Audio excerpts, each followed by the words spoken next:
Então vamos lá, né? Então vamos iniciar com o conceito de ácidos e bases. Ácidos e bases. Né? Ácido, vamos começar com ácido aí então, né? Antes de falar propriamente do ácido, vou começar com um exemplo, né, de ácido. Vamos colocar um exemplo dos mais simples aqui, que é o HCl. O HCl, a pressão de 1 atm e temperatura de 25 graus, o HCl ele é gasoso. Tá? Quando esse HCl entra em contato com a água, o que acontece? Então, eu vou colocar HCl aqui e eu vou colocar a água aqui em cima, né? Não como reagente, mas como solvente desse HCl aqui. O que vai acontecer? A estrutura de Lewis para o HCl, né? Eu vou colocar aqui, representar o elétron do hidrogênio diferente com X e o elétron do cloro com a bolinha. Na verdade, quando o HCl, que é gasoso, entra em contato com a água, né? A água ela faz com que o HCl perca esse hidrogênio, tá certo? Perca esse hidrogênio porque a água, esse par de elétrons da água, ataca o hidrogênio. E o que a gente tem basicamente é isso aqui. Né? O H+, né, livre, né, mais o Cl-, tá certo? Então, Cl- aqui. Porque a água promoveu o deslocamento desse H+ aqui. Tanto é que o mais correto seria representar esse H+ aqui como H3 ou seja, o H+ ligado a uma molécula de água. Beleza. Então, vocês saibam que H+ é exatamente igual a H3 ou mais. Por que tem essas duas formas? Só por questão de estequiometria, tá? Se a água entrasse aqui como reagente, eu precisaria usar H3 ou mais para que a reação tivesse a estequiometria correta. Beleza.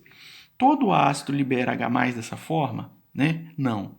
A gente tem um caso aí, por exemplo, do ácido acético. O ácido acético é dado dessa forma aqui, né?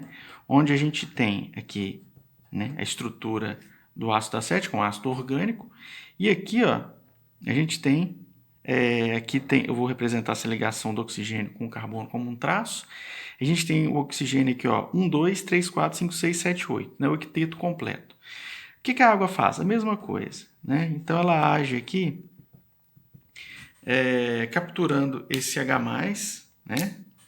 Ela age aqui capturando esse H+ aqui do ácido acético, e aí o que eu vou ter no meio vai ser H+, mais esse ânion que sobrou, que eu vou chamar de acetato, né? Ele difere do ácido acético simplesmente porque ele não tem o hidrogênio, né? Ele tem um hidrogênio a menos e uma carga negativa aqui sobre o oxigênio mais eletronegativo da molécula. Tá? Só que, em determinado momento, o H+ e o acetato, eles reagem de novo. Por isso, eu preciso escrever a seta aqui em equilíbrio. Então, o que eu digo, então? Que o HCl é um exemplo de ácido forte, né? Por quê? Porque aqui vocês estão vendo uma seta só num sentido direto, digamos assim, da reação, e o ácido acético é um exemplo de ácido fraco, onde eu tenho a necessidade de escrever a seta nos dois sentidos, porque a reação ela se desloca nos dois sentidos. Então, categorizando aí a diferença de um ácido forte para um ácido fraco, é simplesmente essa questão aqui das setas que eu uso para representar as reações. Isso tem consequência. A consequência é que eu posso dizer que o ácido forte ele libera todo o conteúdo de H+ que ele possui e o ácido fraco não. Né? Ele não libera todo o conteúdo. O que eu quero dizer com isso? Se eu tiver aqui, por exemplo, uma concentração de 1 mol por litro de HCl, eu vou ter de H+ quanto? 1 mol por litro. Ah, e de cloreto também. Não nos importa agora o cloreto, mas o dele também seria. Agora, do ácido acético, não. Se eu tivesse aqui 1 mol por litro, a concentração de H+ seria quanto? 1 mol por litro? Não. Né? Eu não sei a concentração de H+. Bom, por isso, para os ácidos fracos, eu tenho a necessidade de escrever uma constante ácida. Né? E constante de qualquer reação em equilíbrio vai ser concentração dos produtos. Aqui em cima eu vou ter o coeficiente, né? O coeficiente do H+ aqui é o quê? 1, coeficiente do ácido acético é 1, coeficiente do acetato é 1, tá? Nesse caso, dividido pela concentração dos produtos sobre os reagentes, né? Os reagentes e aqui também o coeficiente. Lembrando que a concentração para as constantes é estabelecido que isso aqui eu preciso ter em mol por litro, tá? Mol por litro. Toda constante de equilíbrio preciso que as concentrações fiquem em mol por litro. Tá? Então, se nesse caso a reação em equilíbrio é uma reação de um ácido, então isso aqui, né, eu posso escrever como um Ka. Nesse caso do ácido acético, no caso do ácido acético, no caso do ácido acético, o Ka, desculpa, aqui é o acetato, né? No caso do ácido acético ficaria assim. E eu também, gente, eu vou representar o ácido acético dessa forma aqui, tá? Ó, eu vou pegar todo esse grupo aqui, né? Todo esse grupo aqui, ó, e vou chamar de um AC-. Um AC-. E o que sobra é um H+, tá? De maneira que o ácido acético eu vou representar assim, ó, HAC, tá certo? Para não ter que escrever toda a parte orgânica dele, beleza? Então, ó, a constante para esse ácido acético aí, eu vou escrever o seguinte, um Ka, né? Porque é um ácido. Concentração dos produtos. O que é o produto aí, né? Volta um pouquinho aí que você vai ver. É H+ e acetato. Dividido por ácido acético, né? Que é o ácido aí protonado.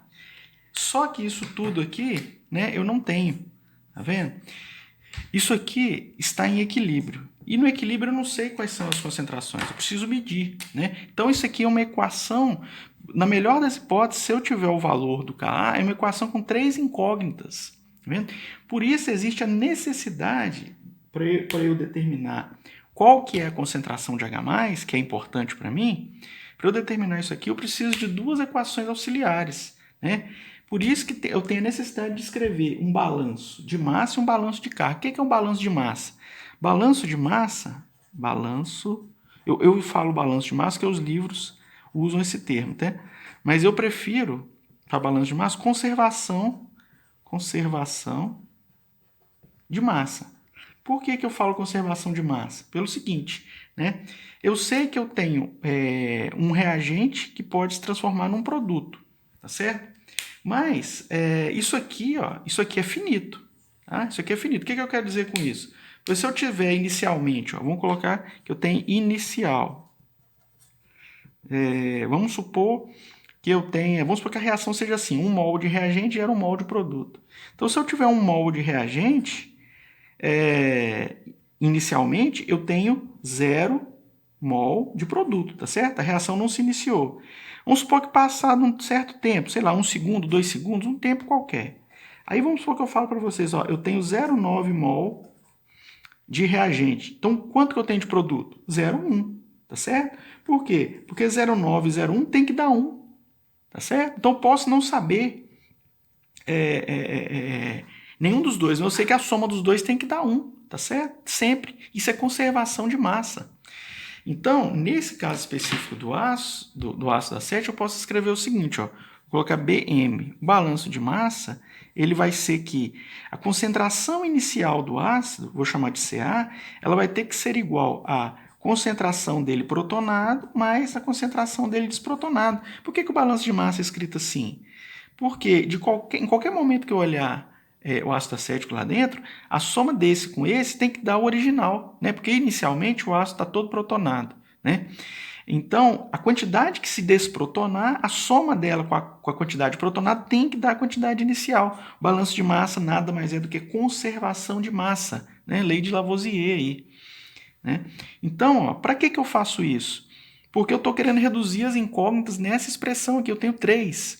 E aqui eu já tenho uma relação já interessante entre o acetato e o ácido acético, tá certo? E aí eu vou fazer um balanço também, um balanço de carga. E esse balanço de carga é a mesma ideia do balanço de massa, só que se a solução ela está sendo utilizada uma água neutra, e eu estou usando, por exemplo, HCl, desculpa, o ácido acético que é neutro, afinal de contas, o ácido acético ele não tem carga, né? As cargas são geradas em solução. Então, se ele é neutro e a água é neutra, então a solução final precisa ser neutra. Então, a quantidade de cargas positivas tem que ser igual à quantidade de cargas negativas. Mas olha só, o que eu tenho de cargas negativas quando eu faço a dissolução do ácido acético em água? Bom, eu tenho de carga positiva, eu tenho só o H+, né? Eu só tenho o H+. E de cargas negativas, eu tenho o acetato e a hidroxila, que sempre está em qualquer solução aquosa, tá certo?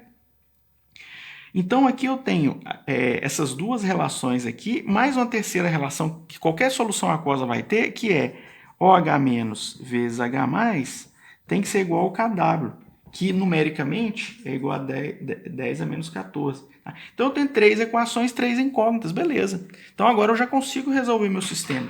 Só que eu vou ter um sistema aqui de terceiro grau. Mas eu não preciso resolver esse sistema de terceiro grau se eu lembrar o seguinte.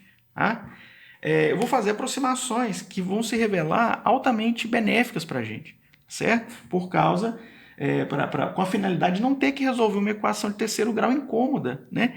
Eu vou poder resolver uma equação de segundo grau muito mais simples, que na prática vai ser muito mais útil porque ela vai evitar de eu ter um trabalho desnecessário. A equação de segundo grau já satisfaz perfeitamente as minhas condições experimentais. Então o que eu vou fazer? Ó? O balanço de massa, que eu escrevi lá como Ca, vocês podem voltar aí que vocês vão ver, que é o ácido acético protonado mais o acetato. Como o ácido é fraco, eu vou supor, olha só, estou supondo inicialmente, como ele é fraco, que a quantidade que se desprotona é muito pequena. Então, perto da quantidade protonada, a quantidade de acetato vai ser desprezível. Então, com isso eu já ganhei. Ó. Agora, o ácido protonado ele é igual ao valor inicial que eu estou colocando no meu problema. Né? Já reduzi uma incógnita. Eram 3, agora passou a ser 2. O balanço de carga, que eu escrevi como sendo H+ é igual a H- mais acetato, então, como é um ácido, né, a quantidade de hidroxila é muito menor do que o de H+. Então, frente à quantidade de ácido, a quantidade de hidroxila é desprezível. Então, vou desprezar isso aqui. Tá certo? A hidroxila. Já reduzi a uma incógnita meu problema. Quer ver como que eu reduzi a uma incógnita? Ó, vou escrever Ka é igual a H+ acetato. A mesma coisa que eu escrevi inicialmente. Pode voltar aí que vocês vão ver. Agora, isso aqui é aproximadamente, eu estou colocando aqui aproximadamente porque não é exatamente aproximado. Qual que é a relação entre o H+ e o acetato? Eles são aproximadamente iguais. Então, esse acetato vira H+, então fica H+ ao quadrado. E aqui embaixo, né, eu tenho que a quantidade inicial do ácido vai ser a quantidade do ácido protonado em equilíbrio. Então, aqui fica um Ca, beleza? Tem uma incógnita só que é o H+, porque esse, por hipótese, eu conheço, certo? Então, ó, eu tenho que Ka, vezes Ca, raiz quadrada de Ka é igual a H+, certo? Né? Porque estava escrito aqui, ó, H+ ao quadrado é igual a Ka vezes Ca, certo? Então, essa é uma forma aproximada de eu falar que a quantidade de H+, né, agora vai ser dada pela constante ácida do ácido e sua concentração inicial. Né? Então, aplicando um caso prático aí, vamos supor um exemplo. Vamos supor que o ácido acético tenha concentração 0,1 mol por litro e sua constante ácida seja de 10 a menos 5. Qual que é a concentração de H+ nesse caso? Perceba que se fosse ácido clorídrico, a concentração de H+ seria o próprio 0,1. No caso do acético, não. Então, eu preciso fazer essa conta aqui, ó, 0,1 vezes 10 a menos 5. Dá a raiz quadrada de 10 a menos 6, que dá 10 a menos 3, não posso esquecer da unidade, mol por litro, né, que eu vou colocar aqui como molar. Então, essa é a concentração de H+, tá certo? Bom, então, para as bases, o raciocínio é idêntico, tá certo? Eu não vou deduzir aqui, mas é fácil mostrar que, como a expressão do H+ é dada dessa forma aqui, Ka vezes Ca, da base eu vou ter que... Qual que é o simétrico aqui, digamos, do H+? O H-, não é isso? Então, quantidade de OH- vai ser o Kb, né, porque agora é base, vezes um Cb. Então, isso aqui é ácido para os ácidos fracos e isso aqui para as bases fracas, tá certo? E aí você fala assim, mas para a base fraca eu tenho a hidroxila. Bom, mas sempre H+, né, concentração de H+, vezes o H-, vai ser sempre igual a 10 a menos 14, né? Então, olha só, vou aplicar menos log dos dois lados aqui, ó, menos log daqui e menos log aqui, tá certo? Então, propriedade dos log, ó, menos log de H+, menos log de OH- é igual a menos log de 10 a menos 14. Menos log de H+ é quanto? Menos log de H+, ó, isso aqui é o pH. Menos log de OH-, isso aqui é o POH. E menos log de 10 a menos 14 é 14. Então, pH mais pOH é sempre igual a 14, tá certo? Então, descobrindo a hidroxila aqui, eu faço menos log, descubro o pOH, né? E jogo nessa relação aqui, ó, que eu vou ter que o pH vai ser 14 menos o pOH, que é o que eu descobri aqui em cima, beleza? Então, essa é uma forma de eu ter o pH de bases fracas também.